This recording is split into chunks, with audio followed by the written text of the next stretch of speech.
Hi, hello, welcome you all to my video. I am Satyapriya from Sakti Institute of Teacher Education and Research. Now we are having the topic on the lesson long language and curriculum. Here we are going to see a first unit epistemical basis of education. I hope you watched previous videos in the same unit. Now we are moving to the next topic. Meanings of some important terms in education. In this we are going to see 7 different terms. One is teaching, another learning, skill, data and information, training, reasoning and belief. First we are going to see a meaning of teaching. A simple terms for teaching.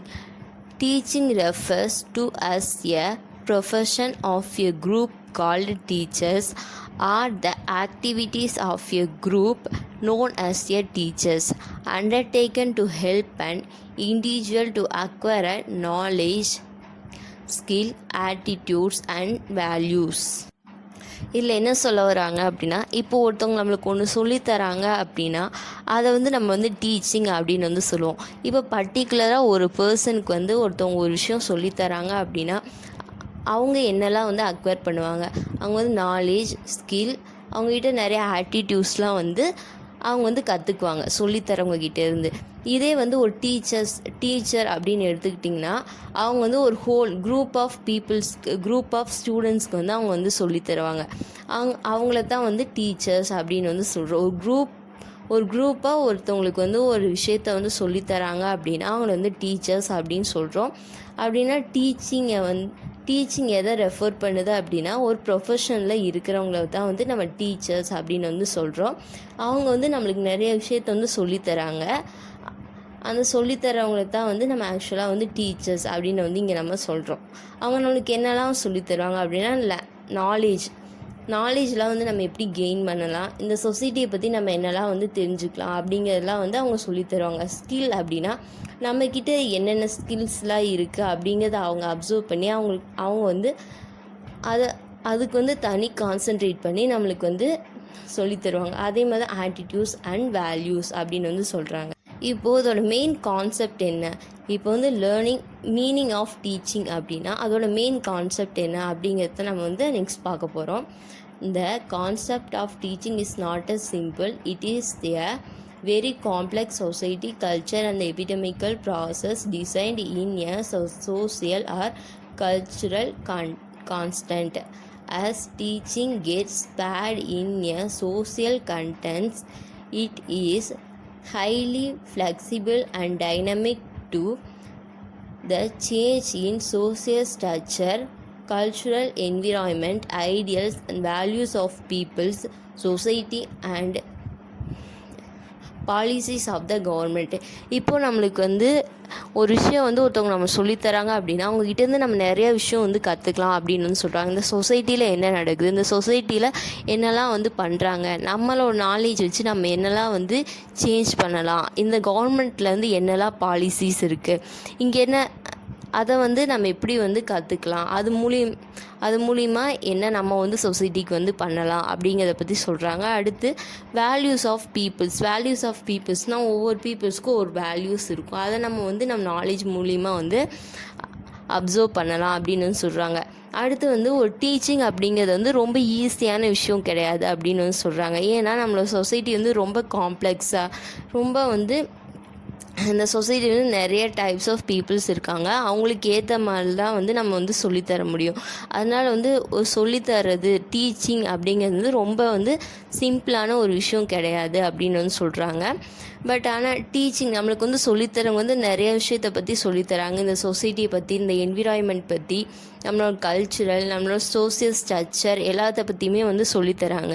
ஆனால் சொல்லித்தரதுலேயும் என்ன கஷ்டம், சொல்லித்தரது ரொம்ப கஷ்டமான விஷயம் அப்படின்னு நம்ம சொசைட்டியில் teaching அப்படிங்கிறது ரொம்ப ஒரு கடினமான ஒரு செயல் அப்படின்னு சொல்கிறாங்க.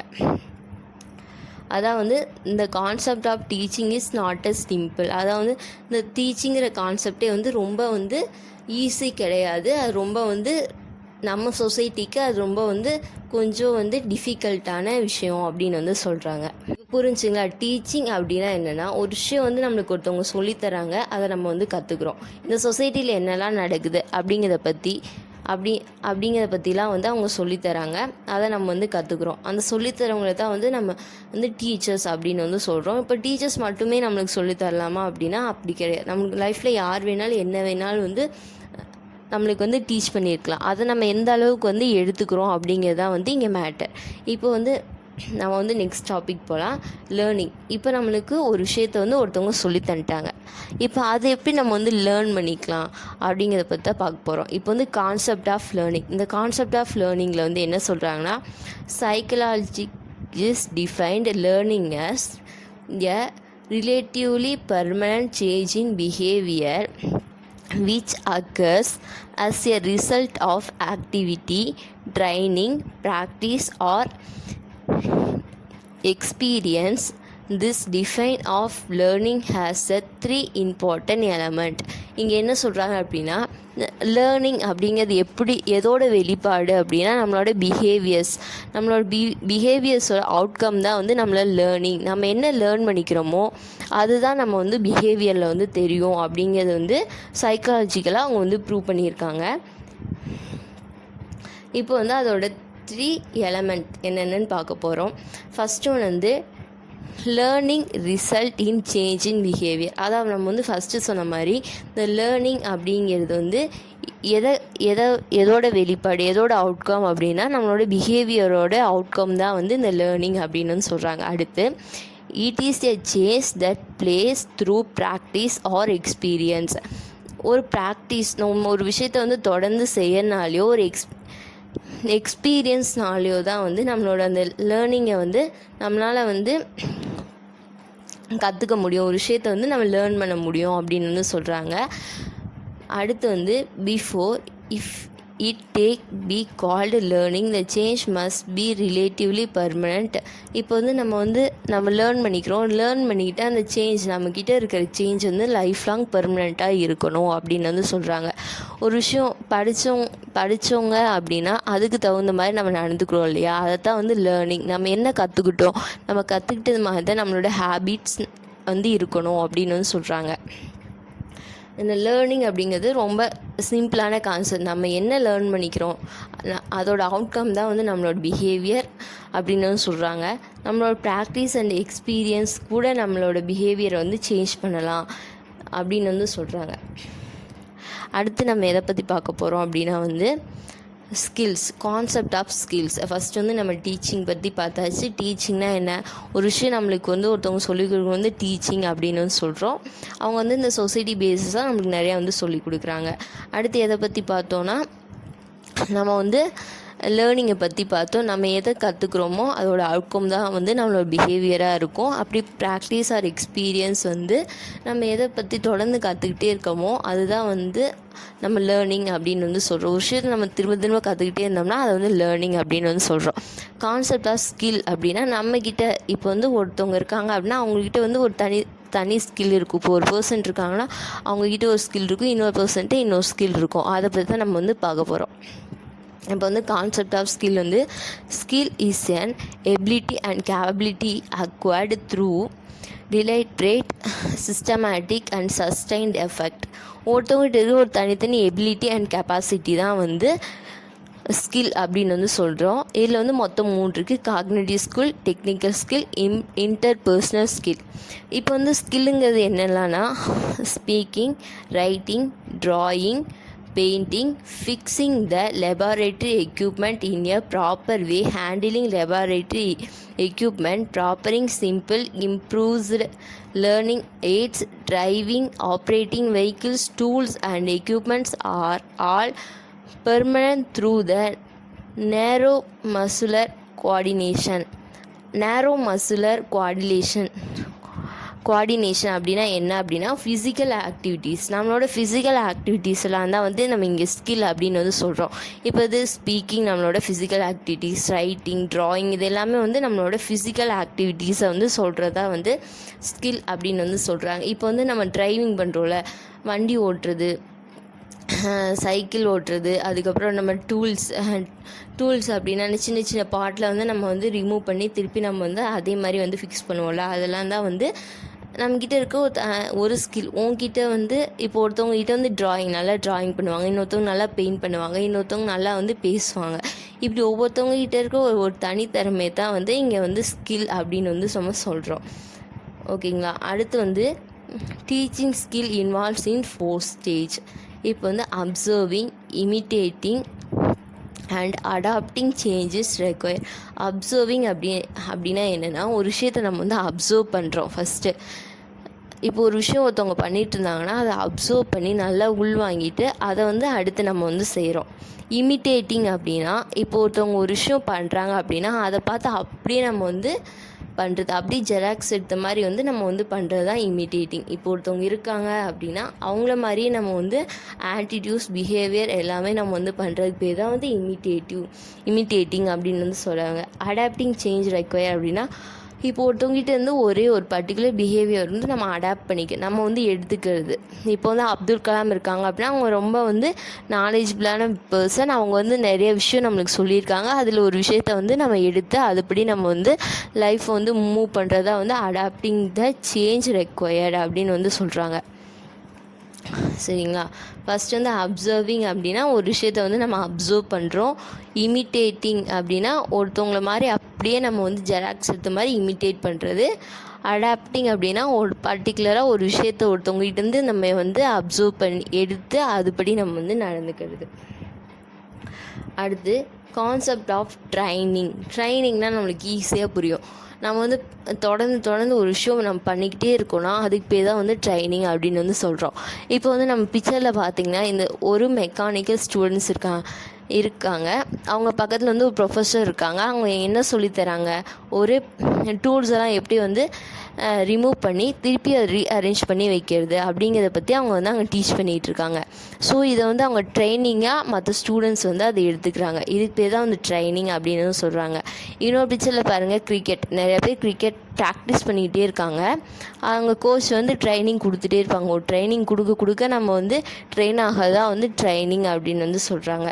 Training is a little higher level of teaching that concentrating it helps in sparing contents and developing skill. நம்மளோட டெவலப்பிங் ஸ்கில் தான் வந்து ட்ரைனிங். இது வந்து டீச்சிங் கொஞ்சம் வந்து டிஃப்ரெண்ட் தான் வந்து இந்த ட்ரைனிங் அப்படின்னு வந்து சொல்கிறாங்க. இப்போ நெக்ஸ்ட்டு நம்ம எதை பற்றி பார்க்க போகிறோன்னா டேட்டா அண்ட் இன்ஃபர்மேஷன். டேட்டா வந்து நம்ம வந்து டேட்டம் அப்படின்னு சொல்லுவோம். Datum is a small information revolved about a articles, person, happening or nature. The collection of data is known as data in a industrial world. இந்த சொசைட்டி, இந்த industrial world நம்ம என்ன சொல்கிறோம் அப்படின்னா டேட்டா வந்து டேட்டம் அப்படின்னு வந்து நம்ம வந்து இங்கே சொல்கிறோம். இந்த டேட்டா அப்படிங்கிற ஒரு விஷயத்த நம்ம ஒரு விஷயம் பார்க்குறோம், ஒரு விஷயம் செய்கிறோம், ஒருத்தவங்ககிட்ட ஒரு விஷயம் நம்ம கற்றுக்குறோம் அப்படின்னா அதெல்லாம் தான் வந்து டேட்டா. நம்ம மைண்டில் வந்து ஸ்டோர் ஆகிருக்கும். அது எப்போ தேவையோ அதை வந்து நம்ம எடுத்துக்கலாம் அப்படின்னு சொல்கிறாங்க. அதான் டேட்டானே நிறைய விஷயத்த கலெக்ட் பண்ணி ஒரு பிளேஸ் வச்சுருக்கிறது தான் டேட்டா. இப்போ கம்ப்யூட்டர் இருக்குன்னா நம்ம எவ்வளோ பிபிடி பண்ணுறோம், நிறைய பவர் பாயிண்ட் ப்ரெசன்டேஷன் வந்து நம்ம வந்து பண்ணி லேப்டாப்பில் வச்சுருப்போம். நிறைய நம்மளோட டாக்குமெண்ட்ஸ், நம்மளோட இமேஜஸ் எல்லாமே வந்து நம்மளோட லேப்டாப்பில் வந்து டேட்டாவாக வந்து வச்சுருப்போம். அந்த டேட்டா வந்து கலெக்ட் பண்ணி இந்த லேப்டாப்பில் வச்சுருக்குல்ல, இதுக்கு பேர் தான் வந்து டேட்டா. நம்ம வேணுங்கிறப்ப நம்ம எடுத்து பார்ப்போம்ல, அதை தான் வந்து டேட்டா அப்படின்னு வந்து சொல்கிறாங்க. இன்ஃபர்மேஷன். இப்போ டேட்டாவுக்கும் இன்ஃபர்மேஷனுக்கும் உள்ள வித்தியாசம் என்னென்னா, டேட்டா அப்படின்னா ஒரு விஷயத்தை கலெக்ட் பண்ணி வைக்கிறதுக்கு பேர் டேட்டா. இன்ஃபர்மேஷன் அப்படின்னா பர்டிகுலராக ஒரு விஷயத்தை வந்து உள்வாங்கிக்கிறது தான் வந்து இன்ஃபர்மேஷன் அப்படின்னு வந்து சொல்கிறாங்க. ஒரு இன்ஃபர்மேஷன் நம்ம வந்து கேட்டுட்டு அது கரெக்டாக ராங்கா அப்படின்னு சொல்லி நம்ம பார்த்துட்டு அடுத்து நம்மளுக்கு தேவையான இடத்துல வந்து அந்த இன்ஃபர்மேஷனை வந்து நம்ம பாஸ் பண்ணுறோம் இல்லையா, அதுக்கு பேர் தான் வந்து இன்ஃபர்மேஷன் அப்படின்னு வந்து சொல்கிறாங்க. இப்போ புரிஞ்சுங்களா? டேட்டானா என்ன, ஒரு விஷயம் நிறைய விஷயத்த கலெக்ட் பண்ணி ஒரே பிளேஸில் வைக்கிறதுக்கு பேர் டேட்டா. இன்ஃபர்மேஷன் அப்படின்னா நம்ம தெரிஞ்சுக்கிட்ட ஒரு இன்ஃபர்மேஷனை இன்னொருத்தவங்களுக்கு சொல்கிறது, அது கரெக்டாக இல்லை தப்பா அப்படின்னு நல்லா ரெஃபர் பண்ணிவிட்டு அது நம்மளுக்கு தேவைப்பட்ட இடத்துல சொல்கிறதுக்கு பேர் தான் வந்து இன்ஃபர்மேஷன் அப்படின்னு வந்து சொல்கிறாங்க. அடுத்து ப்ராசஸ் ஆஃப் ரீசனிங். ரீசனிங் அப்படின்னா என்னென்னா வந்து reorganizing and combining our experience and idea in the new way using the rules of logic to the judge the correct solution of the problem which confident as. So reasoning is the tool in the problem solving. இந்த ரீசனிங்கிறது தான் வந்து நம்மளோட problem சால்விங்க்கு ரொம்ப இம்பார்ட்டண்ட்டாக இருக்குது அப்படின்னு சொல்கிறாங்க. இந்த ப்ராசஸ் ஆஃப் ரீசனிங்னா என்ன அப்படின்னா, இப்போ ஒரு விஷயத்தை வந்து லாஜிக்காக வந்து பார்த்து, இது ரூலே என்னென்னா லாஜிக்காக ஒரு விஷயத்தை வந்து எடுத்துக்கிறதுக்கு பேர் தான் வந்து ரீசனிங் அப்படின்னு வந்து சொல்கிறாங்க. இப்போ வந்து லாஜிக்காக நம்ம ஒரு விஷயத்தை எடுத்துக்கிறப்போ ஆக்சுவலாக அங்கே நம்மக்கிட்ட இருக்க ப்ராப்ளம் வந்து ஆட்டோமேட்டிக்காக வந்து சால்வ் ஆயிரும்.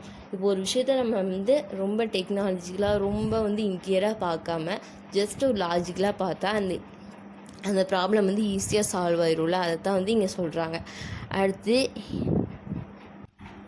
நெக்ஸ்ட் நம்ம எதை பற்றி பார்க்க போகிறோன்னா இண்டக்டிவ் ரீசனிங். இண்டக்டிவ் ரீசனிங் அப்படின்னா என்னென்னா, inductive reasoning involves the process of comparing and combining the individual data in obtained. இப்போது இந்த process of comparing and combining அப்படின்னா, கம்பேர் அப்படின்னா ஒரு விஷயத்தை வந்து கம்பேர் பண்ணுறது, இது பெஸ்ட்டாக அது பெஸ்ட்டாக அந்த மாதிரி கம்பேர் பண்ணுறது. கம்பைனிங் அப்படின்னா ரெண்டையும் வந்து சேர்க்கறது. எதில் அப்படின்னா இண்டிவிஜுவல் டேட்டா அப்டைன்டு. ஆக்சுவலி இப்படி பார்க்குறப்போ அது ரெண்டுமே வந்து ஒரு இண்டிவிஜுவல் டேட்டாவாக வந்து நெக்ஸ்ட் வந்து சேஞ்ச் ஆகுது. இதை தான் வந்து இண்டக்டிவ் ரீசனிங் அப்படின்னு வந்து சொல்கிறாங்க. இப்போ வந்து எக்ஸாம்பிளுக்கு எடுத்துக்கிட்டால் இந்த dilute sulphuric acid plus zinc, அடுத்து வந்து zinc sulphate plus hydrogen gas, next வந்து dilute sulphuric acid plus copper gives copper nitrate plus hydrogen gas. Next வந்து dilute hydrochloric acid plus silver chloride plus hydrogen gas. இதில் எல்லாமே வந்து பார்த்திங்கன்னா dilute இதுதான் வந்து இருக்கும். இதில் என்ன சொல்கிறாங்க அப்படின்னா வந்து all metals reacted with dilute inorganic acid to elaborate hydrogen, so indicate this is a process of the knowing from the known act. ஒரு தெரியாத விஷயத்துலேருந்து ஒரு தெரிஞ்சுக்கிற ஒரு விஷயம் நடக்கிறது தான் வந்து இண்டக்டிவ் ரீசனிங். அப்படி ஃபஸ்ட் வந்து கம்பேர் அண்ட் கம்பைனிங். ஒரு விஷயத்தை வந்து கம்பேர் பண்ணுறது, இன்னொன்று வந்து கம்பைன் பண்ணுறது. ஒரு இண்டிவிஜுவல் டேட்டா வந்து நம்ம வந்து கிடைக்கிது. அதுக்கு எக்ஸாம்பிளாக என்ன சொல்கிறாங்கன்னா, இந்த டைல்யூட் ஆசிட்ங்கிறது வந்து மூணுலேயுமே பாருங்கள், மூணுலேயுமே இருக்கிறப்போ காமனாக மூணுலேயுமே அந்த டைல்யூட் ஆசிட் வந்து காமனாக தான் இருக்குது. நெக்ஸ்ட் வர எந்த ஆசிடுமே வந்து காமனாக கிடையாது. அந்த ஹைட்ரஜன் கேஸ் தவிர இடையில இருக்கிறது எதுவுமே வந்து காமன் கிடையாது. பட் இதுதான் வந்து அதுக்கு வந்து இன்ஆர்கானிக் ஆசிடாக வந்து அங்கே இருக்குது. ஸோ இது என்ன பண்ணுது அப்படின்னா, எந்த ஆசிடாக இருந்தாலும் அதோட ப்ராசஸ் அங்கே வந்து கரெக்டாக நடந்துகிட்ருக்கு. அதான் வந்து அன்னோன், மற்ற எல்லாமே அன்னோன், ஆனால் ஹைட்ரஜன் மட்டும் நோன் ஆசிட் அப்படின்னு சொல்கிறாங்க. அதான் தெரியாத ஒரு விஷயத்துலேருந்து தெரிஞ்சுக்கிற ஒரு விஷயந்தான் வந்து இண்டக்டிவ் ரீசனிங் அப்படின்னு வந்து சொல்கிறாங்க. அடுத்து டைல்யூட் ரீசனிங் அப்படின்னா என்னன்னா, இந்த ஹைட்ரோப்ரோசிஸ் are the general principle inferred by inductive reasoning is a subject to verification in a particular instant to known truthfulness which is otherwise called dilute. இப்போ ஒரு விஷயம் இருக்கா அப்படின்னா நம்ம கரெக்டாக வெரிஃபை பண்ணி சொல்கிறது தான் வந்து அது ட்ரூத்ஃபுல்லாக, அது ரொம்ப வந்து கரெக்டாக இருக்கா அப்படின்னு வந்து பார்த்து சொல்கிறது தான் வந்து டிடக்டிவ் ரீசனிங். டிடக்டிவ் அப்படின்னா ஒரு டிடெக்டிவாக இப்போ நம்மளுக்கு ஒரு விஷயம் கரெக்டாக இருக்கா சரியாக இருக்கா அப்படின்னு வந்து பார்த்து சொல்கிறது தான் வந்து டிடக்டிவ் ரீசனிங்.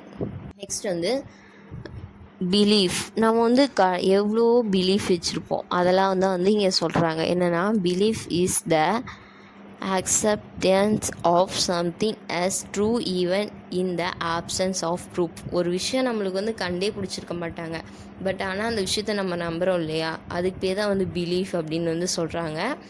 அதே ராங் பிலீஃப் அப்படின்னா என்னென்னா, accepting something blindly as true without being ready to examine the evidence is called wrong belief அப்படின்னு வந்து சொல்கிறாங்க.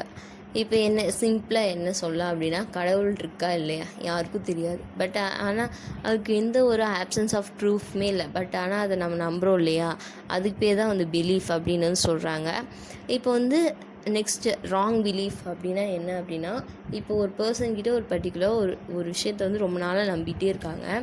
நம்பிகிட்டே இருக்கவங்ககிட்ட போய் அது அப்படின்னு அதை வந்து பிலீவ் பண்ணாதீங்க, அது உண்மை கிடையாது அப்படின்னு வந்து நம்ம சொல்லியும் அதை பிளைண்டாக அப்படி நம்புகிறாங்க இல்லையா, அதுக்கு பேர் தான் வந்து ராங் பிலீஃப். ஒன்று தப்புன்னு தெரிஞ்சோ அதை பிளைண்டாக அப்படியே நம்பதுக்கு பேர் தான் வந்து ராங் பிலீஃப் அப்படின்னு வந்து சொல்கிறாங்க. Next different between knowing and believing. Knowing அப்படின்னா என்ன, நாலேஜ் வச்சு நம்ம வந்து கற்றுக்கிறது தான் வந்து knowing. Knowledge equal to belief plus proper justification of belief. இங்கேருந்து என்ன சொல்கிறாங்க அப்படின்னா, நாலேஜ் அப்படின்னா என்ன, நம்ம ஒரு விஷயத்த வந்து நாலேஜாக லாஜிக்காக ஒரு விஷயத்த வந்து பார்க்கறதுக்கு பேர் தான் வந்து நோயிங். நல்லா தெரிஞ்ச ஒரு விஷயத்த வந்து நம்ம சொல்கிறதுக்கு பேர் தான் வந்து நோயிங் அப்படின்னு வந்து நம்ம சொல்கிறோம். நம்ம நல்லா தெரிஞ்சுக்கிட்டு ஒரு விஷயத்த வந்து நம்ம ஒருத்தவங்ககிட்ட ஒரு இன்ஃபர்மேஷனாக நம்ம வந்து சொல்கிறோம் அப்படின்னா, அது வந்து நம்ம வந்து அது எது மூலிமா சொல்கிறோம், நம்மளோட நாலேஜ் மூலிமா ஒரு விஷயத்த நம்ம தெரிஞ்சுக்கிட்டு போய் ஒருத்தவங்ககிட்ட வந்து சொல்கிறோம். இல்லை நம்ம ஒரு ப்ரொஃபஷனாக நம்ம ஒரு டீச்சராகவே வந்து நம்ம போய் டீச் பண்ணுறோம் அப்படின்னா, நம்மளுக்கு அந்த விஷயம் வந்து கரெக்டாக தெரிஞ்சிருக்கணும். நிறையா அதுக்கு ஒரு ஜஸ்டிஃபிகேஷன் வந்து கரெக்டாக தெரிஞ்சு நம்ம ஒரு விஷயத்த சொல்கிறோம் அப்படின்னா, அது இந்த நோயிங் எதுக்கு கீழே வரும்னா நாலேஜுக்கு கீழே வரும். பிலீவிங் எதுக்குன்னா, அதேமாதிரி நம்ம பிளைண்டாக ஒரு விஷயத்தை நம்பிட்டு போய் இன்னொருத்தவங்ககிட்டையும் நம்ம சொல்கிறோம் பார்த்திங்களா, அதுக்கு பேர் தான் வந்து பிலீவிங் அப்படின்னு வந்து சொல்கிறாங்க. இதுக்கு ஒரு எக்ஸாம்பிள் மாதிரி தான் வந்து இங்கே ஒரு ஃபார்முலா மாதிரி சொல்கிறாங்க. Knowledge equal to belief plus proper justification for the belief. இங்கே வந்து கம்பேர் பண்ணுறாங்க, ரெண்டுக்கும் டிஃப்ரென்ஸ் என்னன்னு தான் நம்ம வந்து பார்த்தோம். நம்ம நல்லா தெரிஞ்சுக்கிட்டு ஒரு விஷயத்த இன்னொருத்தவங்ககிட்ட போய் சொல்கிறது, அதை கரெக்டாக ஜஸ்டிஃபை பண்ணி சொல்கிறதுக்கு பேர் வந்து நாலேஜ் அப்படின்னு. பிலீவிங் அப்படின்னா பிளைண்டாக ஒரு விஷயத்த வந்து பிலீவ் பண்ணிட்டு நம்ம வந்து அது சரியா தப்பா அப்படின்லாம் நம்ம பார்க்காம இருக்கிறோம் இல்லையா, அதுக்கு பேர் வந்து பிலீஃப் அப்படின்னு சொல்கிறாங்க. இப்போ வந்து மொத்தமாக வந்து நம்ம பிலீஃப் அப்படின்னா என்ன அப்படின்னு பார்த்தோம்னா, நாலேஜ்லேருந்து ப்ராப்பர் ஜஸ்டிஃபிகேஷன் எடுத்துகிட்டு அதை நம்பலாமா வேணாமா, ஆப்சன்ஸ் ஆஃப் ப்ரூஃபாகவே இருந்தாலும் அதை நம்ம நம்பலாமா வேண்டாமான்னு சொல்லி ஒரு எவிடன்ஸோட நம்ம ஒரு விஷயத்தை நம்பதுக்கு பேர் தான் வந்து பிலீஃப் அப்படின்னு வந்து நம்ம சொல்கிறாங்க. ஓகேங்க, அவ்வளோதான். இந்த டாபிக் வந்து இதோட முடிஞ்சு. Next topic will be continued by my friend. ஓகேங்களா? Okay bye, take care, be safe, keep supporting our videos. Thank you.